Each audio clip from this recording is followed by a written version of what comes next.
Thank you. Thanks, Deputy Speaker. I rise to speak to report number 2 of the Transport and Resources Committee regarding the Appropriation Bill 2021. Sadly, I was unable to attend and chair this year's estimates proceedings due to illness, but watched very keenly from where I was. I'll try to limit my contribution to one as an observer who wished he could have been there. I'd like to start by thanking the Treasurer for delivering the budget as promised in extremely difficult times, and also the Premier, Health Minister and Chief Health Officer for keeping us safe, providing some sense of normality in a very unnatural time in all our lives. Thanks to our committee secretariat, Hansard and all that pulled it together for us, particularly at that time of year. And I've been hearing those opposite bleat about the short time frames. I didn't think there was, but I always have faith in the parliamentary staff, and they were practised unusual timings and procedures during the Newman years, so no doubt it was a breeze for all concerned. Special thanks to my friend and colleague Chris Whiting, member for Bancroft, for chairing the day for me in my absence. I was pleased to see some vital transport projects in my electorate were referred to, and I would have asked about them had I been there. The Dacabin Station disability upgrade is going ahead in leaps and bounds, and the community is very grateful to see this coming along. The member for Bancroft and I are both amazed at the speed the Deception Bay Road Highway interchange is progressing, and we thank the Minister for getting this back in Q-Trip after it was cut out during the Newman years. The only major project I didn't hear mentioned that I would have asked about is the Petrie roundabout upgrade, which will remove a bottleneck which has plagued commuters in my area for years.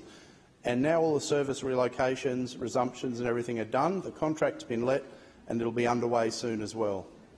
During the Department of Transport and Main Roads session, I witnessed something I never expected to see and hope to never see again.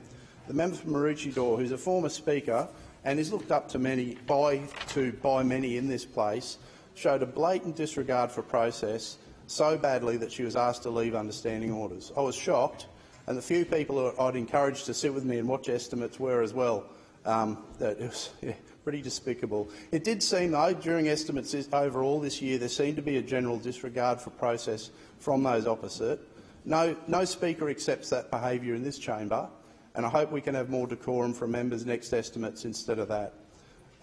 Deputy Speaker, the Extra Works for Queensland funds delivered in this budget, providing great outcomes in my area, and along with the councillors, Moreton Bay Regional councillors from Division 2, 8 and 11, we and the communities are very excited.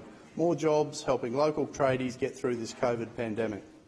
Our roads, schools and communities are being well serviced by our government, and the estimates once again highlighted this.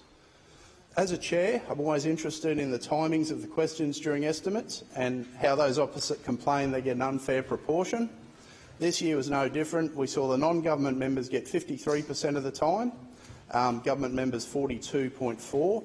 So out of 9 hours, saw those opposite interrogate ministers for just over 5 hours. It's pretty hard to whinge about that. 180 questions they asked. If they had have asked decent questions, there'd be even less to whinge about.